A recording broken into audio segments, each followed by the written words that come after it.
Tujuan pertama dibangun museum ini yang jelas itu untuk melestarikan budaya kearifan lokal.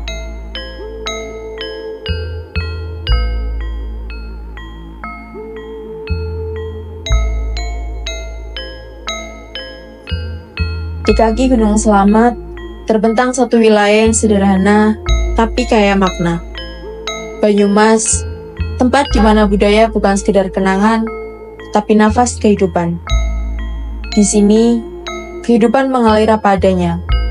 Warganya ramah, bersahaja, dan tak pernah ragu untuk berbicara dengan logat khas mereka yang ngapak dan penuh warna. Logat yang kadang dianggap lucu oleh telinga luar, namun justru menjadi lambang kejujuran, keterbukaan, dan keberanian dalam berbicara. Di balik kesederhanaannya, Banyumas adalah penjaga warisan leluhur. Warisan yang tak hanya hidup dalam upacara adat, tembang Jawa, atau cita rasa kulinernya, tetapi juga dalam bentuk seni pertunjukan yang telah diwariskan lintas generasi, yaitu wayang. Dan di tengah kota ini, berdirilah sebuah tempat istimewa yang cerita-ceritanya hanya bisa dikenang, yaitu Museum Wayang Banyumas. Di dalam ruangan yang hening, sayup terdengar suara gamelan mengalun menyatu dengan gema kisah masa lalu. Tentang dalang-dalang hebat yang pernah menggetarkan hati penonton,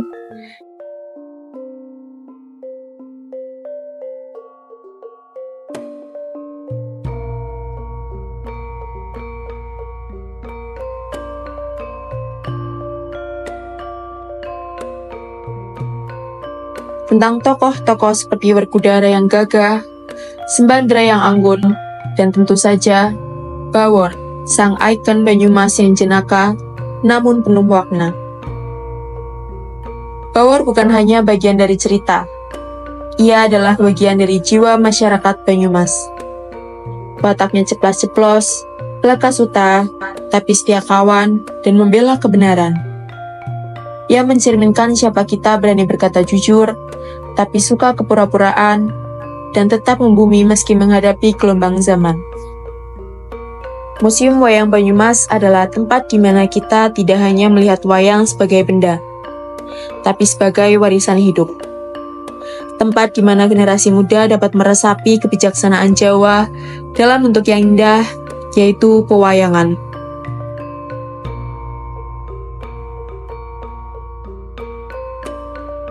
Lebih dari itu, museum ini mengingatkan kita bahwa budaya adalah akar.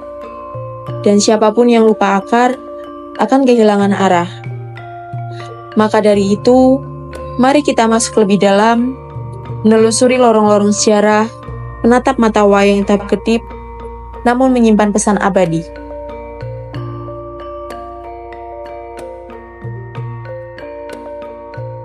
Menyimak suara gamelan yang tak bicara, namun sanggup menggugah jiwa.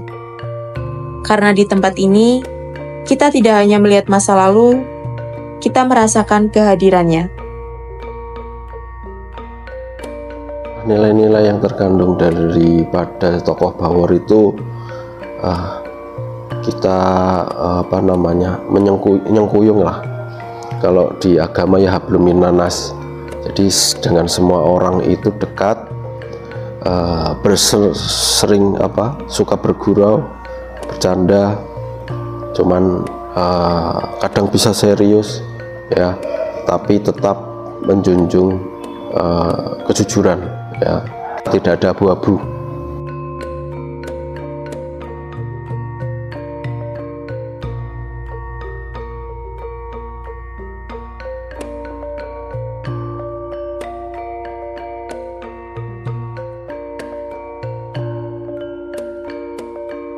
Menurut para seniman ya, Bawor kenapa dijadikan maskot atau ikon ya daripada Kabupaten Banyumas itu karena Bawor itu mempunyai sifat cablaka ya,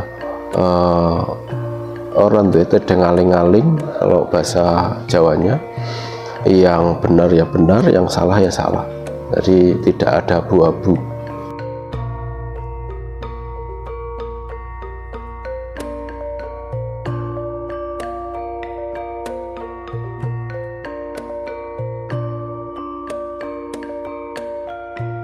Wayang bukan sekedar hiburan, melainkan warisan budaya yang menyampaikan nilai-nilai kehidupan seperti kebenaran, cinta, dan perjuangan.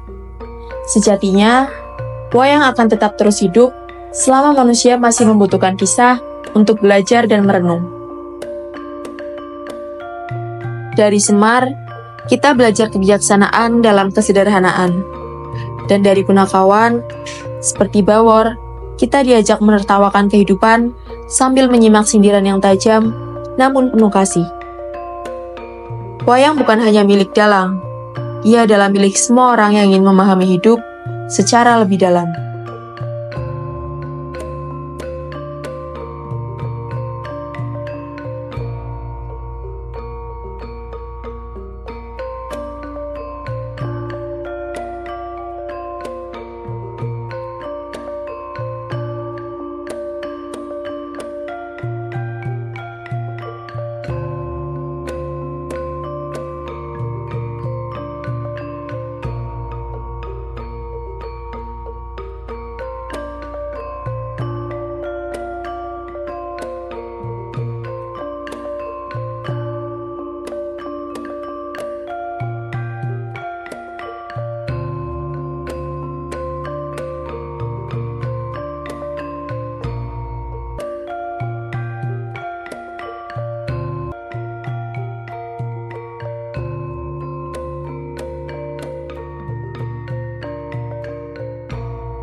Mereka yang duduk di depan kelir, tak sekedar menonton, mereka belajar melalui simbol, melalui gerak tangan wayang yang lembut atau mengentak, melalui nada saron yang naik turun, melalui tembang yang lirih namun menusuk hati.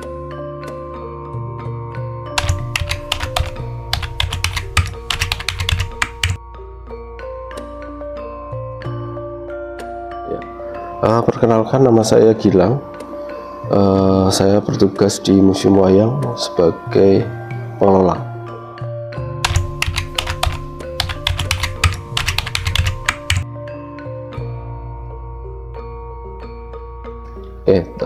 Tujuan pertama dibangun museum ini yang jelas itu untuk melestarikan budaya kearifan lokal.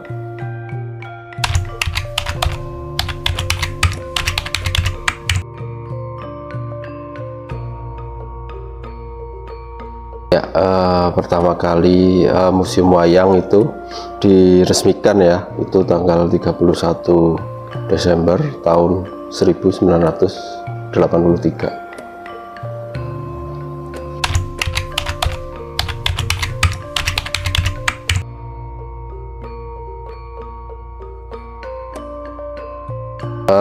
Tokoh ya yang berperan dalam mendirikan Museum Wayang yang pasti itu budayawan Banyumasan, kemudian ada pelaku seni juga, dan juga beliau itu bernama Bapak Suparjo Rustam ya.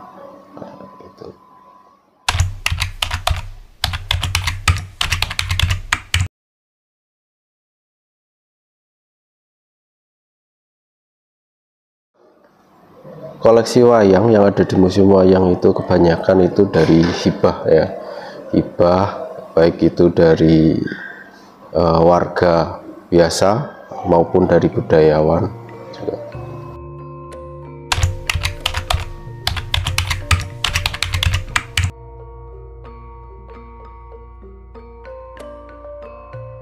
Untuk jenis ya wayang yang ada di Museum Wayang itu banyak ya jenis yang ada koleksi ya. Yang pertama itu ada wayang kulit purwo ya, kemudian ada jenis wayang golek. Di Museum Wayang kita punya dua jenis wayang golek, itu ada wayang golek purwo dan wayang golek menak. Kemudian ada lagi itu wayang potehi ya, itu kemudian ada wayang suket atau wayang rumput, ada juga jenis wayang krucil dan jenis wayang suluh, ada juga jenis wayang sadat atau santri.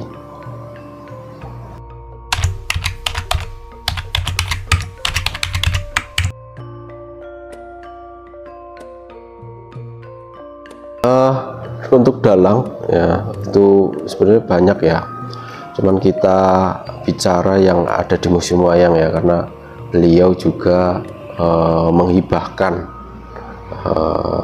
sebagian kecil lah ya. Itu ada dalang Tarjono dan dalang Sugito Purbocarito.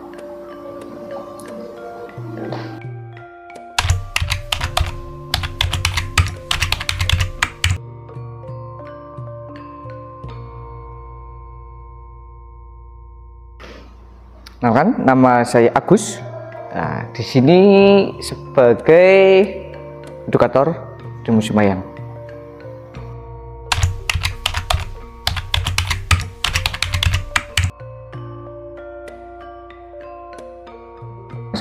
Kalau dibilang khas wayang Banyumas itu bukan hanya Banyuwor sebenarnya. Ya, karena salah satu pembedanya wayang Gagrag Banyumasan dengan wayang Gagrag yang lain selain Banyumasan itu bukan hanya Bawor. Mungkin salah satunya Bawor. Ada juga Srenggini sebagai anaknya Werkudara. Itu. Jadi kalau bilang khasnya wayang Banyumasan bisa, cuma bukan khasnya sih gitu. Cuma yang lebih familiar ke orang itu.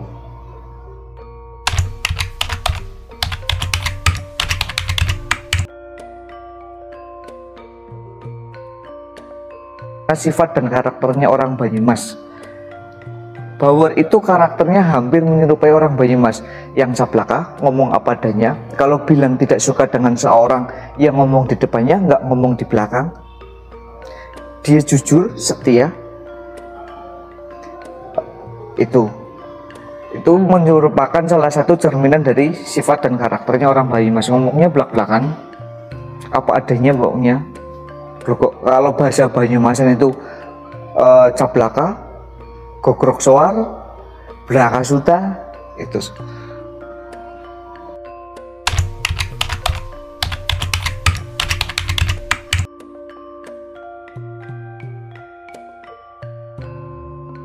Perbedaan secara fisiknya atau bentuk wayangnya sudah berbeda, tapi asal usulnya sama.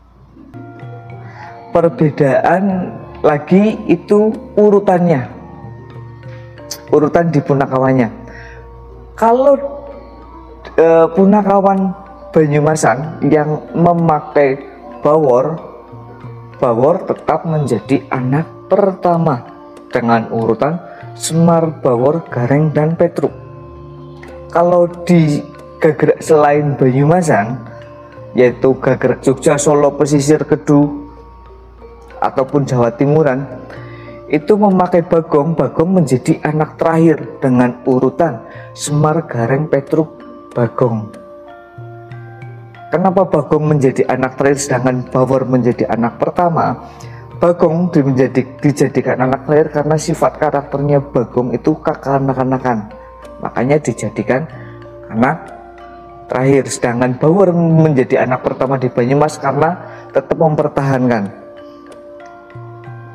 Karena waktu Semar turun ke bumi atau di Marsapanda, itu orang yang pertama kali menemani Semar itu adalah Bawor atau Bagong yang tercipta dari bayangannya Semar itu sendiri. Itu.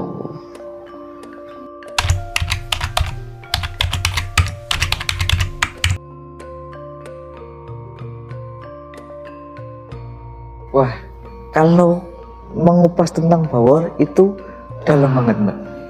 Contoh bentuknya Bawor, keningnya Bawor itu mungkal gerang. Kita harus selalu mengasah otak kita supaya pandai. Tangannya Bawor itu mengepal,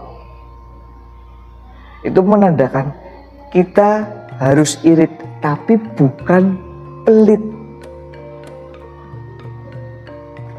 Itu dalam banget kan filosofinya gitu. Kalau dikupas lebih dalam, lebih lebar itu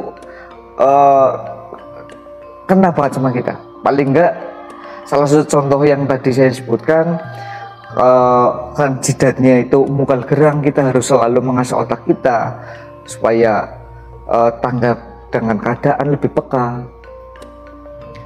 Tangannya ngegem atau mengepal, kita harus irit, tapi bukan berarti kita harus pelit. Itu salah satu pesan yang tersimpan dalam wujud penggambaran bawor itu sendiri.